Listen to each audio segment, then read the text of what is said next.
안녕하십니까. 반갑습니다. 찬양대에 찬양이 갈수록 힘이 있어지고 큰 은혜가 돼서 너무 감사합니다. 우리 계속해서 이 오이코스 전도로 함께 말씀을 나누고 있는데 다시 한번 상기하는 의미에서 좀 인사를 해보겠습니다. 좋은 나무가 됩시다. 인사드리겠습니다. 좋은 나무가 됩시다. 좋은 나무가 됩시다. 하나님께서 저에게 그런 소원을 주시고 또 실제로 그런 사람으로 빚어가시는 줄 믿고 하나님께 감사를 드립니다. 오늘 세 번째로 묵은 땅을 갈라라는 제목으로 말씀을 드리겠습니다. 잠깐 기도하겠습니다. 사랑하는 아버지 하나님, 우리의 힘이 되시고 또 우리의 기쁨이 되시고 우리의 목자가 되시는 우리 주 아버지 하나님을 이 시간 찬양합니다. 서서히 우리 주변을 둘러싸고 있는 그 겨울의 기운들이 밀려나고 봄의 기운이 우리들 가운데로 돌아오고 있는 것을 보게 됩니다. 하나님, 우리 영혼의 어두움, 모든 죄와 또 사망의 권세들이 예수 그리스도의 빛과 그 봄의 생명력으로 정말 밀려나가고 하나님의 뜻과 소망 가운데 저희가 소망하며 꿈꾸는 이 봄이 되기를 간절히 소망합니다. 아버지 하나님, 이 시간에 저희가 주님의 말씀 앞에 또 겸손히 섭니다.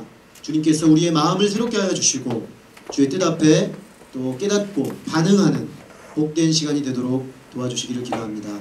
이 시간을 주님께 의탁하오며 예수 그리스도의 이름으로 기도했습니다. 아멘. 서서히 우리 곁으로 봄이 다가오고 있는 것을 느낍니다. 저는 시골 출신이라서 비록 도시에 살지만 봄이 오면은 늘 이렇게 떠오르는 하나의 이렇게 영상, 그림 같은 것이 있습니다. 그것은 봄의 아지랑이라고 하죠. 이렇게 봄의 기운이 올라오면서 아지랑이가 쫙 올라오면 저희 아버님을 비롯한 농사를 짓는 분들이 밭을 향해서 소를 몰고 쟁기를 끌고 나가서 밭을 갈던 그 장면이 늘 기억이 납니다. 그게 지금 생각해보면 참 낭만적인 그림이죠. 농부가 아지랑이가 올라오는 봄에 그 겨울에 얼어붙은 땅을 소를 몰고 이렇게 쟁기로 쫙 갈아가는 모습은 멀리서 바라보면은 참 이렇게 낭만적이고 아름다운 시골 풍경 이렇게 느껴집니다. 근데 또 다시 지금 나이가 들어서 그때 장면을 이렇게 생각해 보니까 우리 아버님 입장에서 또 농사 짓는 그 분들의 입장에서는 그렇게 썩 낭만적인 작업은 아니었겠구나 그런 생각이 듭니다. 어른 땅을 이렇게 읽어야 되니까 힘든 일이죠. 내가 어저께 이 밭을 간다라는 걸 네이버에 이렇게 딱 쳐보니까 동영상이 몇 개가 올라와요. 그런데 사람이 소 대신에 쟁기를 지고 밭을 가는 장면의 동영상이 있더라고요. 얼마나 힘들든지 그 사람들이 헉헉거리더라고요. 그러다 그만둬 버리는 그런 장면인데 사실은 밭을 간다는 것이 그렇게 낭만적인 작업만은 아닙니다. 그럼에도 불구하고 봄이 되면 농부들은 밭을 갈고 또 거기에 새롭게 씨를 뿌립니다. 농부의 소망, 그 어떻게 보면 고된 노동을 감당하는 그 소망은 결국 열매를 맺고자 함입니다. 또한 가을이 되어 그 풍성한 추수를 하기 위함입니다. 그런데 열매 맺고 추수하는 일을 위해서 농부가 해야 되는 가장 중요한 일이 사실은 씨 뿌리는 일이지만 아무리 씨가 잘 뿌려진다고 하더라도 땅을 바로 갈아엎는 일이 없으면 특히 그 땅이 오래되고 딱딱해진 땅이라면 갈아엎지 않고서는 그 씨 뿌리는 일이 전혀 의미가 없는 것이 될 것입니다. 결국 그래서 농부는 씨가 땅에 떨어져서 뿌리를 내리고 성장할 수 있는 환경을 갈아엎음으로써 준비하는 것입니다. 오늘 우리는 오이코스 전도 특강 3주째를 맡고 있습니다. 지난 1, 2주 동안에 우리는 전도의 출발점은 우리가 먼저 좋은 나무가 되는 것이라는 사실을 배웠습니다. 그리고 좋은 나무가 되어서 우리의 삶과 인격에서 예수 그리스도를 생각나게 하는 그런 사람들이 되는 것이 전도의 출발점이고 또 전도의 어떻게 보면 목적이라고까지도 말할 수가 있습니다. 이번 주는 열매를 맺고 추수하기 위해서 꼭 필요한 묵은 땅 갈기에 대해서 생각해보고 은혜 받고자 합니다. 우리가 오늘 읽은 이 예레미야서 4장 3절, 4절 말씀은 하나님께서 이스라엘을 향해서 나에게로 돌아오라 라고 말씀하시는 그 긴 문맥의 일부에 속한 말씀입니다. 사실 예레미야 선지자는 이스라엘 멸망기에 활동했던 선지자입니다. 이스라엘 역사에 마지막 종교개혁이 일어난 때가 있었는데 요시야 왕 때였습니다. 그러나 안타깝게도 요시야 왕은 이집트와 바벨론 사이의 전투에 참전을 했다가 생명을 잃고 맙니다. 급격하게 회복되려는 국면으로 돌아가던 이스라엘이 요시야의 죽음과 함께 급전직하, 멸망의 길로 치닫고 있었습니다.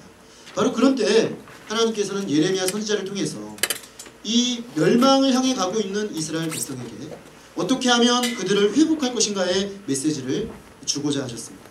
그리고 그 회복의 첫 출발점은 하나님께로 돌아오라는 것이었습니다. 하나님의 본래의 품으로, 하나님의 본래의 뜻으로 그들이 돌아오라고 주님은 애타게 말씀하셨습니다. 그리고 그들을 돌이키시고 회복하셔서 다시 한번 그들을 통하여 맺기를 원하시는 그 좋은 열매를 맺기를 원하셨습니다. 우리가 예레미야 선지자보다 조금 앞선 시대의 선지자인 이사야 선지자의 메시지를 보면은 이사야가 이렇게 말하는 장면이 나옵니다. 내가 이 이스라엘을 이 포도나무와 같이 심었다.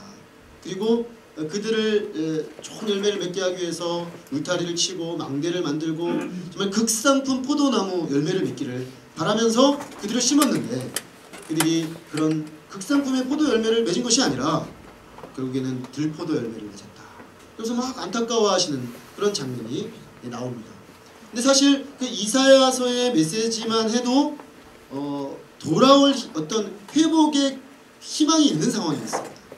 그런데 예레미야 선지자가 활동하던 시대가 되면 이미 그 이사야 선지자의 메시지도 땅에 떨어지고 순종하지 않으므로 더 안 좋은 방향으로 진행돼 간 그런 상황이었습니다. 하나님은 안타까운 심정으로 예레미야 선지자를 통해서 돌아오라 돌아오라 애타게 부르셨습니다. 그렇다면 하나님께서 이들을 돌이키셔서 그토록 맺기 원하시는 그 열매는 무엇입니까? 우리가 성경신학적으로 성경 전체의 그 흐름에서 보면 이스라엘 백성의 출발점은 아브라함이라고 볼 수 있습니다. 하나님은 아브라함을 부르실 때 이렇게 말씀하셨습니다. 내가 너로 큰 민족을 이루고 내가 너로 복을 주어 너 이름을 창대케 하게 하고 또 너를 내가 복 주어서 너를 복의 근원이 되게 하겠다. 새 번역에는 복이 되게 하겠다. You will be a blessing. 내가 너를 축복 그 자체가 되게 하겠다. 그래서 어떤 분은 너를 복덩이로 만들겠다. 이렇게 번역했습니다. 하나님의 아브라함을 부르신 목적은 아브라함을 복덩이로 만드는 것입니다. 그래서 아브라함이 가는 곳마다 하나님의 복이 나눠지는 것입니다. 아브라함의 복이 아브라함의 움직임과 함께 움직여지는 그런 것을 꿈꾸셨습니다. 그리고 아브라함과 이삭과 야곱을 통해서 또 요셉을 통해서 이스라엘이 70명의 가족 공동체가 되고 또 400년의 애굽 체류를 통해서 마침내 모세 시대에는 200만 명의 민족 공동체로 성장을 했습니다. 하나님이 아브라함에게 내가 너를 복의 근원이 되게 하겠다라고 했던 그 표현은 모세 시대가 되면은 다른 형태의 표현들로 바뀝니다. 출애굽기에 19장에 보면은 하나님이 이스라엘 백성을 이제 출애굽시키시고 아브라함이 주셨던 약속이 두 가지인데 땅에 대한 약속과 후손에 대한 약속이었습니다. 땅에 대한 약속은 그들이 가나안으로 들어감으로 성취되고 후손에 대한 약속은 이제 200만 명의 민족으로 형성이 되었습니다. 자, 그렇다면 하나님이 민족을 만들고 이제 땅으로 그들을 인도하셔서 정말로 하시고자 하시는 것이 무엇입니까? 그것은 복의 근원인데 모세식의 표현으로 의하면 거룩한 나라 제사장 백성이 되는 것이었습니다. 하나님은 19장에서 그들을 시내산 앞에 불러놓고 언약을 맺으면서 말씀하십니다. 나는 너희를 거룩한 나라 제사장 백성이 되게 하려고 이끌어내었다. 너희가 가나안 땅에 들어가서 그곳에 하나님의 말씀과 하나님의 뜻을 가지고 거룩한 나라요 제사장 백성으로 이 온 열방의 복의 근원으로 나는 너희를 세우기를 원한다. 이렇게 말씀하신 것입니다. 그렇다면 이스라엘 백성을 만드신 하나님의 궁극적인 뜻, 하나님의 백성을 이 세상에 존재하게 하신 하나님의 궁극적인 뜻은 거룩한 백성이요 제사장 나라가 되게 하는 것입니다. 거룩한 백성이라는 것은 구별되는 것입니다. 이 세상의 가치를 쫓아 살아가는 사람들의 그 길이 아니라 살아계신 하나님과 하나님과의 관계 속에서 자기의 삶을 진행해 나가는 그런 백성을 만들고 싶으시다는 것입니다. 여기는 우리가 지난 1, 2주 동안 살펴보았던 좋은 나무 되기가 해당된다고 말씀드렸습니다. 하나님은 그들을 좋은 나무로 만들기 원하셨습니다. 근데 그것만이 아니고 제사장 백성이 되기를 원하셨습니다. 제사장은 하나님과 사람 사이에 가교를 놓는 사람입니다. 그래서 제사장을 다른 표현으로 오늘날 우리식으로 표현하면 다리 놓는 사람이라고 할 수 있겠습니다. 다시 말해서 하나님은 이스라엘 백성을 하나님의 복을 세상에 나눠주는 다리로 사용하기를 원하셨습니다. 그래서 예루살렘을 중심한 가나안 땅에 그들을 심어서 이사야의 메시지에 의하면 거기에 거룩한 산 하나님 시온을 세워서 거기에 하나님 말씀을 선포하고 그 말씀이 온 열방으로 퍼져가는 그런 꿈을 하나님은 꾸셨던 것입니다. 그런데 이스라엘 백성은 하나님의 그 본래적인 목적과 뜻을 상실하고 말았습니다. 이방을 사랑하고 이방 사람들처럼 되었습니다. 이방 사람들처럼 되고 이방 사람하고 똑같이다 보니까 거룩한 나라의 그 본질을 잃어버리고 제사장 백성으로서의 그들의 하나님의 목적을 상실하고 말았습니다. 그래서 결국 하나님은 이들을 다시 회복하기로 결심하셨습니다. 그 회복의 결심은 다른 것이 아니라 이들을 흩어서 바벨론의 포로로 보내는 것이었습니다. 놀랍게도 오늘 우리 예레미야 이후의 시대를 보면 이스라엘 백성은 바벨론에서 다시 거룩한 나라요 제사장 백성으로 회복되는 것을 봅니다. 다니엘과 같은 또 에스겔과 같은 그런 인물들을 통해서 회복이 일어납니다. 그리고 그들의 증거를 통해서 이방 땅에서 하나님을 아는 지식이 다시금 퍼져나가고 살아나는 것을 봅니다.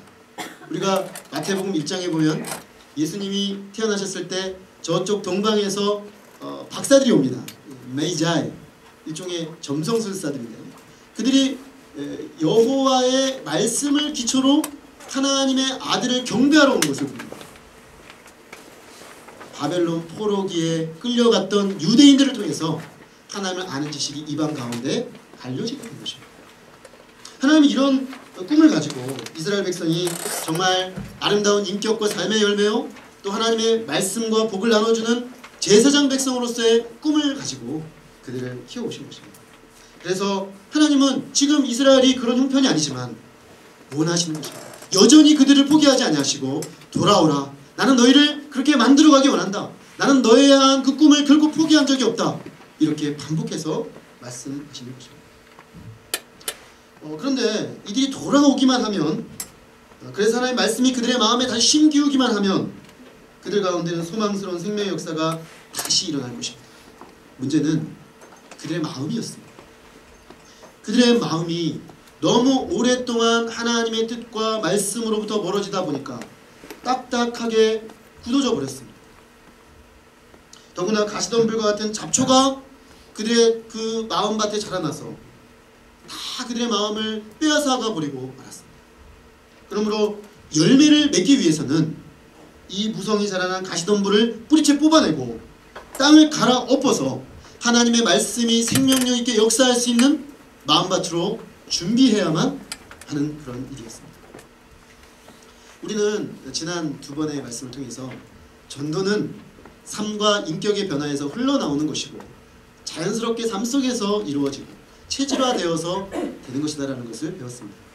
아마 이 말씀이 조금 부담스럽긴 하지만 인정이 되지 않는 사람은 아무도 없을 것입니다. 삶과 인격의 변화, 그게 참 중요하다는 것을 우리가 인정하는데 문제는 이 삶과 인격의 변화가 어떻게 해서 일어나느냐는 것입니다. 그것은 말씀과 성령을 통해서 일어납니다. 하나님의 말씀이 그 심령에 들어가고 그 성령이 그 마음에 역사할 때 사람의 인격에 중대한 변화가 일어납니다.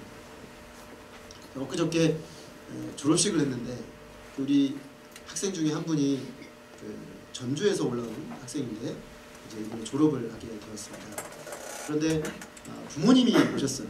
부모님이 오셔서 이제 인사를 하고 같이 사진도 찍고 식사도 하고 했는데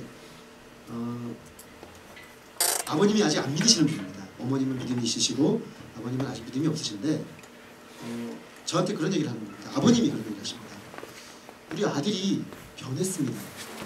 그렇게 얘기를 하시는 거예요. 우리 아들이 최근에 급격히 많이 변한 것 같다고.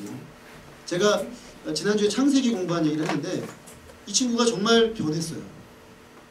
표정이 달라지고 대하는 태도가 달라지고 많이 달라졌어요.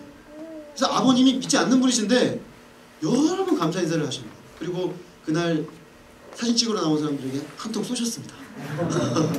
너무 기쁘셔가지고 이 아들이 정말 걱정을 많이 했는데, 올려 보내놓고 참 걱정을 많이 했는데 정말 교회에서 성경 공부하고 신앙생활 하더니 인격과 삶이 변했다는 거예요.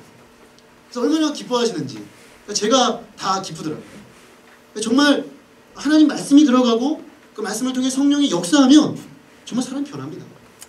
인격이 변하고 삶이 변합니다.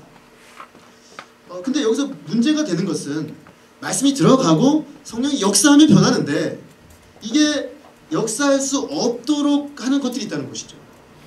그게 오늘 본문에 가면 딱딱하게 굳어진 마음입니다. 마치 오랫동안 농사를 짓지 않아서 버려진 땅과 같습니다. 오랫동안 갈아엎지 않고 농사 짓지 않아서 버려진 땅은 씨앗이 들어가지를 못합니다. 말씀이 뿌려지긴 하는데 깊이 파고 들어가서 자라나서 생명 열매를 맺어야 되는데 맺지를 못하고 있는 것입니다. 그런 점에서 우리는 하나님의 말씀과 성령의 역사에는 문제가 없는데 어쩌면 우리가 열매 맺지 못하고 생명의 능력이 나타나지 못하는 그 원인 중에 혹 우리 안에 마음이 딱딱하게 되어 갈아엎어져야 되는 그런 상태가 되어 있는 것이 아닌가 돌아봐야 합니다. 그것은 오랫동안 사실은 하나님 앞에서 돌보지 않은 그 마음의 깊은 곳을 돌아봐야 하는 일입니다. 그래서 사실 고통스럽고 번거로운 일일 수 있습니다. 어떻게 보면 우리가 신앙생활을 하다 보면은 표면적으로 보면은 전혀 문제가 없습니다. 우리가. 왜냐하면 적어도 이렇게 예배 자리에 나오시고 말씀 공부하고 하나님께 나오는 분들의 경우에 뭐 딱딱하게 되었다, 완전히 딱딱하게 되었다 이렇게 말하기는 어렵습니다. 그런데 이제 문제는 이렇습니다. 때로 우리 안에 어떤 부분에 파인 것이 있습니다. 영혼의 어떤 부분에 파여진 것이 있습니다. 그래서 상처가 나서 하나님의 말씀이 들어가서 뿌리를 내리고 성장하지 못하도록 자꾸 우리 안에 작용하는 어떤 요소가 있습니다. 또 어떤 경우에는 우리 안에 이 마음이 구부러져 있는 것이 있습니다. 그래서 말씀이 들어와서 그리스도께서 그 대로로 오셔야 되는데 구불구불해서 주님께서 오시지 못합니다. 어떤 경우에는 딱딱하고 높은 산이 우리 마음에 쌓여져 있습니다. 그래서 말씀이 또 예수 그리스도께서 성령께서 오셔서 우리를 다스려 주셔야 되는데 이게 그냥 큰 산이 돼서 막고 들어오지 못하는 것입니다. 그것이 어떤 특정한 영역에 있어서 그런 영역이 있을 수 있다는 것입니다. 그렇기 때문에 우리는 이런 것들이 뭐가 있는가 돌아볼 필요가 있습니다. 그리고 주님의 말씀과 성령이 역사하실 수 있도록 그래서 옥토가 될 때까지 바로 그 부분과 갈아엎는 일을 해야 합니다. 혹 우리의 마음이 상처가 난 부분이 있다면 치유받아야 합니다. 치유되지 않은 마음 속에는 하나님의 말씀이 무수히 떨어지지만 생명의 열매를 맺어가지를 못합니다. 말씀이 힘있게 역사하지를 못하는 것입니다. 그럼 어떻게 우리가 치유를 받을 수 있습니까? 성경은 분명히 말합니다. 예수 그리스도의 십자가에 우리 영혼을 치료하는 능력이 있다고 말합니다. 그런데 왜 십자가가 우리를 치료하는 능력으로 실제 우리 삶 속에서 역사하지 못합니까? 그것은 우리가 정말로 예수 그리스도의 십자가가 아니고서는 내 이 부분이 치료받는 것을 또 치료받아야 할 부분이라는 것을 인정하지 않기 때문에 주님께 십자가 앞에 내어놓지 않기 때문에 여전히 그저 아프다고 말하고 상처가 있다고 말하고 힘들다고 말하면서 주님의 십자가 앞으로 가져가지 않기 때문입니다. 우리는 한편으로 상처받은 피해자이기도 하지만 사실은 하나님의 아들을 십자가에 못 박은 죄인들입니다. 우리가 먼저 그 주님의 십자가 앞으로 나아가서 십자가를 영접할 때 주님께서 우리의 깊은 상처난 곳을 밑바닥에서부터 만지시고 회복하시고 치료하시는 것을 봅니다. 저는 지난 20년 가까이 되는 신앙생활을 하면서 가만히 돌아보니까 하나님이 제 마음에 하신 가장 큰 일 중에 하나가 저를 치유하신 것이었습니다. 제 인격에 파인 것들, 그래서 상처난 것들, 그것들을 하나님이 얼마나 섬세하게 치료하셨는지, 그리고 그 치료의 중심에는 언제나 십자가가 있었습니다. 아프고 상처나고 고통스러운 그 마음을 끌어안고 주님의 십자가 아래 가면 주님은 언제나 만져주시고 회복하시고 또 치유하셔서 깊이 패인 것들을 채우셔서 주님의 그 말씀을 왜곡되게 받지 아니하고 있는 그대로 받을 수 있도록 하겠습니다. 제가 얼마나 왜곡되었었는지요. 정말 마음이 피탁했습니다. 고등학교 시절을 제가 생각해보면 온 세상을 보는 시각 자체가 삐뚤어져 있었습니다. 왜냐하면 제 안에 깊은 상처가 있었기 때문이죠. 근데 하나님이 하나씩 하나씩 바로잡으니까 내 마음이 이제는 말씀하시는 대로 아 하나님 그렇습니까? 아 맞지요 하나님? 아멘. 이런 힘이 생긴 것입니다. 이것이 치유입니다. 이거 치유입니다. 이런 식으로 말씀이 들어오기 시작하면 그 사람 안에 말씀의 생명력이 막 구체적으로 실제적으로 나타나게 되는 것입니다. 또 어떻습니까? 우리 마음에 이 딱딱하게 굳어져 버린 것들이 있을 수 있습니다. 또 우리 정말 이 왜곡되고 뒤틀린 마음 이게 바로 펴지는 역사가 또 있어야 또 우리 마음이 높아진 것들을 낮춰가는 그 역사가 있어야 합니다.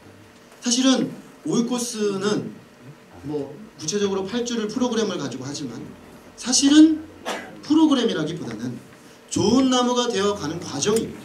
그 과정에서 필연적으로 우리 안에 이런 구부러지고 파이고 높아진 것들이 치료되고 변화되고 회복되는 역사가 선행해야만 합니다. 그렇지 않고서는 여기서 말하는 이런 이상적인 전도의 열매들이 우리 삶에 맺힐 수가 없습니다. 저는 그런 점에서 저희가 이 오이코스를 진행하는 8주의 과정 동안에 사랑하는 우리 성도님들 마음 가운데 치료와 또 회복의 역사가 힘있게 일어나기를 간절히 기도합니다. 정말 그러기 위해서는 우리가 우리 마음 깊은 곳에 주님의 십자가로 만져주십사하고 기도하는 것들이 먼저 선행되어야 합니다. 오랫동안 아파서 건드리지 않았고 왜곡되고 뒤틀린 마음들이 펴질 수 있도록 주님께 자꾸만 나아가는 일들이 있어야만 합니다. 딱딱하게 굳어진 채로 오랫동안 쌓아올린 높은 마음들이 부드러운 주님의 그 뜨거운 사랑으로 다 녹아내려서 정말 주님의 그 겸손하신 사랑 앞에 새롭게 되는 그런 역사가 있어야 합니다. 오늘날 우리는 외적인 일들을 수행하느라 너무 분주합니다. 일이 너무 많습니다. 끊임없이 밀려오기 때문에 저도 그렇고 우리 성도님들도 보면 참 바쁩니다. 저도 바쁘고 다 바쁜데 끊임없이 일이 밀려오다 보니까 우리의 시선이 원치 않게 자꾸만 외부적인 곳으로 갑니다. 이걸 빨리 처리해야 이제 일단 일이 진행이 되고 삶이 진행이 되니까 자꾸만 이제 외부 쪽으로 이렇게 시선이 갑니다. 그런데 그러다 보니까 우리가 우리 마음을 들여다보고 우리 마음을 고치시는 하나님께 자신을 내어놓는 시간의 여유를 갖지 못합니다. 겉의 일만 하다가 내 마음 깊은 곳을 만지실 하나님께 나아가는 시간을 놓쳐버리는 것이죠. 그래서 그러나 우리가 이것이 아무리 힘들고 어려운 일이라 할지라도 사실은 반드시 해야만 합니다. 또 안 하다가 활동만 하다가 내 안을 들여다보고 주님께 들고 나아가 치료받으려고 하면 좀 고통스럽습니다. 또 힘도 듭니다. 그러나 고통스럽고 힘들다고 내버려두면 우리 안에 그 방치한 그 마음에는 어느덧 가시덤불이 막 자라나서 주님의 그 아름다운 열매를 맺을 수 없는 그런 황폐한 곳으로 우리 마음이 어느새 덮여버리게 됩니다. 마음이 황폐하게 된 영혼들에게서 어떻게 삶의 행복을 나누는 전도가 가능하게 되겠습니까? 이번 주 오이코스 전도 메시지를 준비하면서 저에게는 이런 질문이 있었습니다. 제가 이 교재를 가지고 단계별로 하고 있는데 3단계 교재 제목은 이랬습니다. 어떻게 즐겁게 전도할 것인가? 어떻게 즐거운 마음으로 은사를 따라 다양하게 우리의 전도를 할 건가? 이런 교재였습니다. 그래서 처음에는 은사를 가지고 다양하게 합시다. 전도구장 만듭시다. 이렇게 그냥 하는 걸로 생각을 했는데 계속 고민이 되었습니다. 어떻게 하면 즐겁게 할 수 있는가? 문제는 우리 안에서부터 이 즐거움이 흘러나와야 하는데 가만히 묵상을 하면서 보니까 결국 이 즐거움은 하나님의 말씀과 성령이 우리 가운데 강력으로 역사하는 사람들에게만 나타날 수 있는 그런 즐거움입니다. 그래서 내 안에서 솟아나는 샘물이 되어 흘러나가는 그런 샘물이 되어야만 우리가 그런 즐거움으로 전도할 수가 있습니다. 안 그러면 전도하자는 말이 고역입니다. 8주 동안이나 전도의 메시지를 듣는다는 게 얼마나 스트레스가 되시겠습니까?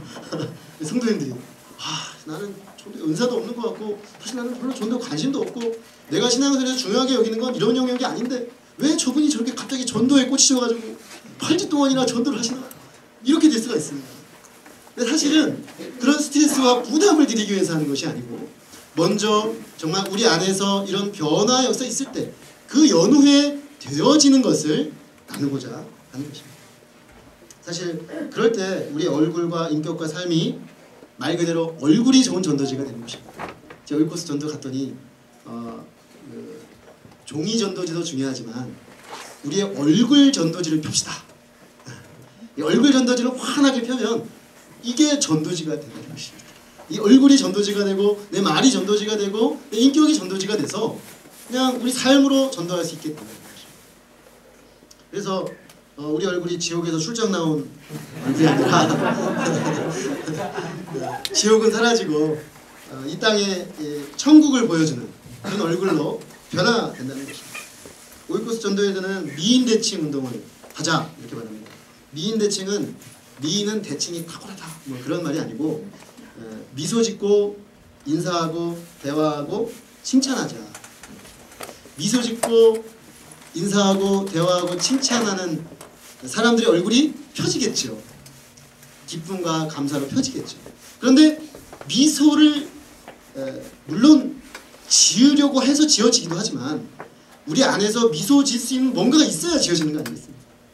그러려면 우리가 하나님의 말씀과 성령으로 우리 마음에 터치가 일어나서 마음 가운데 기쁨과 은혜가 회복될 때 미소 짓고 보면 인사가 하고 싶어지고 정말 혼자 있고 싶지 않고 대화를 자꾸만 하고 싶어지고 다른 사람을 보는데 아름다운 모습, 귀한 모습이 보이고 칭찬하고 싶어지는 것입니다. 격려해주고 싶어지는 것입니다. 그렇게 되어야 한다는 것입니다. 이 모든 일이 가능하기 위해서는 먼저 우리의 마음을 갈아엎어야 합니다. 기쁨과 감사와 미소와 찬양이라는 열매가 우리 마음에서 솟아나오는 그런 마음밭이 되어야 합니다. 그러므로 우리가 전도를 위해서 기도하고 또 전도를 수행하는 집중적으로 수행하는 8주간의 기간은 사실은 막 전도를 해야 되는 부담감에 눌려야 되는 시간이 아니라 우리 마음밭을 갈아엎는 시간입니다. 어쩌면 우리가 많이 보지 못하고 황폐하게 버려두었던 그 마음밭을 다시 주의 말씀과 성령 앞에 갈아엎어가는 시간들로 이 8주를 채워야 할 것입니다. 한편으로는 우리는 마음을 갈아엎을 뿐만 아니라 이미 우리 안에 막 자라나 있는 이 잡초들, 가시덤불들을 제거하는 시간이기도 합니다. 그것들을 제거해야 거기에 씨가 들어가서 말씀이 자라나서 열매를 맺을 수가 있기 때문입니다. 그럴 때 우리 안에 하나님의 말씀이 생명의 능력이 돼서 역사하게 될 줄로 믿습니다. 성령의 기쁨이 우리 마음을 주장하게 될 줄로 믿습니다. 결국 생명력 있는 전도의 역사는 영적인 삶이 회복되는 것과 깊은 연관이 있습니다. 먼저 우리의 영적 삶이 회복될 수 있도록 기도합시다. 말씀 묵상과 기도 가운데 우리의 내면 깊은 곳에 경작되지 않은 그 마음들이 새롭게 되고 치유되고 회복될 수 있도록 기도할 수 있기를 간절히 소망합니다. 우리가 이렇게 우리 마음밭이 이렇게 경작하고 나면 우리 외부에 아예 마음밭을 한 번도 갈아엎고 보지 않은 사람들을 돌보고 경작할 준비가 되었다고 볼 수 있겠습니다. 오이코스 전도는 전도를 일상화하고 삶 속에서 체질화해서 우리의 삶이 전도를 늘 삶의 중심에 두고 움직여가게 하는 것입니다. 그러니까 사람을 만나고 직장생활을 하고 가정생활을 하고 어디를 가든 이 늘 전도를 마음에 두고 사는 것입니다. 그래서 삶이 전도고 전도가 삶이 되는 것입니다. 그런데 이를 위해서는 우리 안에 있는 또 다른 묵은 땅을 하나 갈아엎을 필요가 있습니다. 그것은 고정관념의 묵은 땅입니다. 대표적인 전도에 대한 고정관념이 있는데 전도는 특별한 은사가 있는 사람만이 하는 것이라는 생각입니다. 그래서 전도의 생활하라는 것이 나랑 상관이 없게 느껴집니다. 왜냐면 나는 은사를 받은 적이 없는데 내가 왜 전도를 생활해야 되는가 이렇게 생각할 수가 있습니다. 물론 전도가 은사냐 성경에 기록은 없지만 성경에 명확하게 전도가 은사다 이렇게 말하고 있지 않기 때문에 은사라고 말하기도 좀 애매하고요. 혹 은사라고 말할 수 있다면 보면 전도를 좀 더 잘하는 분들이 있긴 합니다.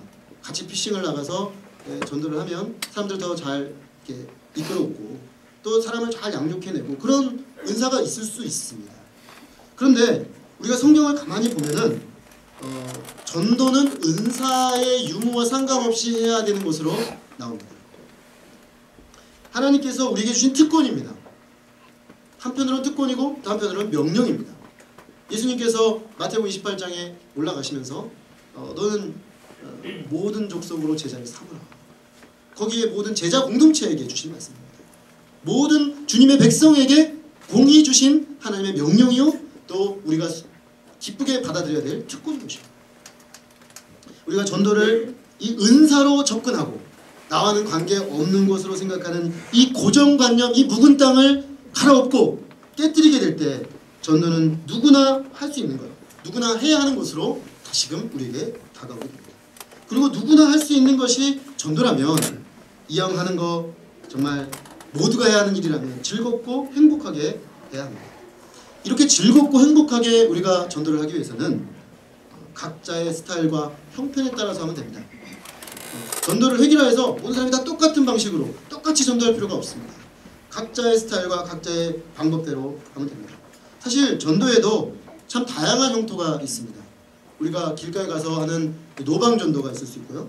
또 아파트에 가서 하는 아파트 전도가 있을 수 있고 또 관계를 기반으로 하는 전도가 있을 수 있고 직장 전도가 있고 또 동호회 사람들을 전도하는 동호회 전도가 있고 어린이 전도가 있고 캠퍼스 전도가 있고 또 장년 전도, 노인 전도, 장애인 전도, 병원 전도, 봉사 전도, 지역사회 전도, 특정 모임 전도 이렇게 다양하게 있을 수가 있습니다. 사실 우리 교회는 지금까지 비교적 전도의 방향과 형태가 매우 단순한 형태를 가지고 있었습니다. 전도의 대상도 특정화되어 있었고 또 전도의 방식도 하나의 방식을 많이 가지고 있는 편입니다. 그런데 하나님께서 이제 우리의 이 전도의 방향과 형태를 다양화하시고자 하신 것입니다. 우리의 각자의 스타일과 은사와 자리를 따라서 전도의 방향과 방식을 다양화해 나가야 되는 것입니다. 기존에 우리가 하던 전도들을 계속하면서도 우리 안에 있는 성도들이 관심이 있고 잘할 수 있는 분야를 찾아서 그 방향으로 전도를 하는 것입니다. 그런 점에서 우리는 모든 전 교인이 전도의 어장을 갖기를 바랍니다. 그리고 각자가 그 전도 어장을 가꾸는 작업을 해야 합니다. 오늘날 우리는 전도가 어렵다고 말합니다. 그러나 분명한 것은 적어도 한국 사회에서 우리 주변의 이웃의 80% 내지 85%는 불신자입니다. 예수님을 믿지 않는 분. 적어도 교회에 나오지 않는 분이 80에서 85%가 된다고 한다면 아직 전도를 해야 할 대상은 굉장히 많다고 할 수 있습니다. 어려우니까 포기할 것이 아니라 사실은 장기적인 관점에서 땅을 갈아엎는 마음으로 주변 사람들을 돌보는 일부터 시작하는 것입니다. 사실은 여기서 땅을 갈아엎는 작업은 우리 주변 이웃들의 마음을 갈아엎는 작업이라고 할 수 있습니다.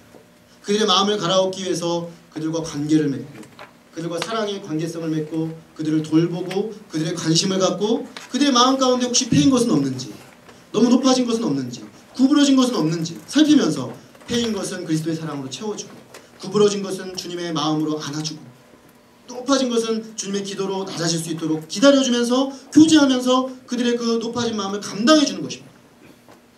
이것은 분명히 상당히 많은 시간이 걸릴 것입니다. 그러나 장기적인 관점에서 우리가 이 어장을 관리하고 사람들의 마음을 기경하는 일을 하지 않으면 한국 사회에서는 더 이상 기독교 복음을 전할 수가 없게 될 것입니다. 점점점 이 어장이 황폐해져 가고 있습니다. 왜냐하면 어장을 관리하는 신자들이 줄어들기 때문입니다. 우리가 직접 다가가서 그들과 대화하고 그들에게 있는 어려움을 살펴보고 그들이 어떤 점에서 기독교 복음이 어려운지를 돌봐준다면 전체적으로는 분위기가 어려울지라도 개별적으로는 변화가 일어날 가능성은 얼마든지 우리에게 존재하고 있다는 것입니다. 어떤 분은 학부모회를 어장으로 삼을 수가 있겠습니다. 이왕 가서 우리 아이들 돌보는 학부모회 하는데 적극적으로 그 학부모회에 온 부모님들을 자기의 그 어장의 한 어장으로 이렇게 생각하는 것입니다. 어떤 분은 일터에서 회사원으로서 또 공무원으로서 교사로서 의사로서 간호사로서 또 대학원에서 그냥 직장생활 동료라고만 생각하지 않고 내가 복음을 전도해야 될 나의 어장이다 이 생각을 바꾸는 것입니다.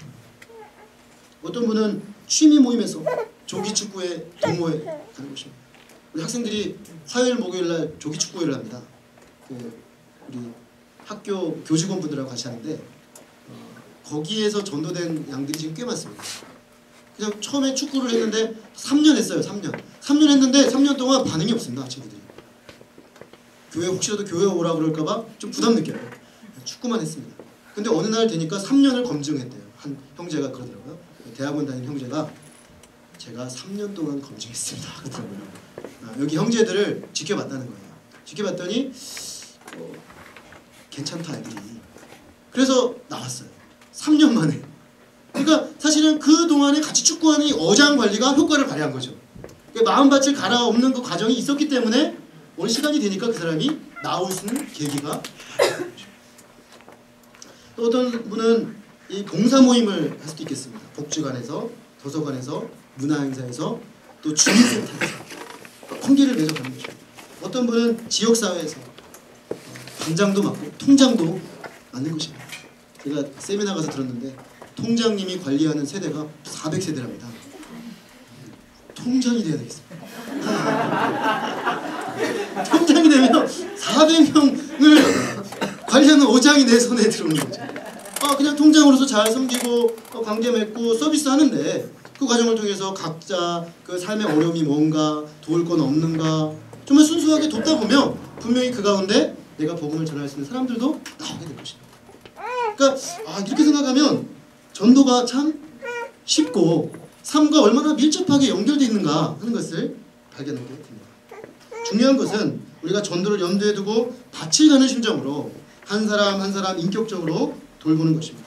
그러다 보면 그 가운데 이 어장에 때로는 황금 물고기가 등장하는 것입니다. 반짝반짝 빛나는 황금 물고기. 곧 나를 데려가 주세요. 나를 전도해 주세요. 라고 말하는 황금 물고기도 이 어장 관리하고 저 어장 관리하다 보면 나타나게 될 것입니다. 저는 이런 꿈을 꿉니다. 지금까지 등장했던 것과는 다른 형태의 전도자들이 우리 교회에 등장하는 꿈입니다.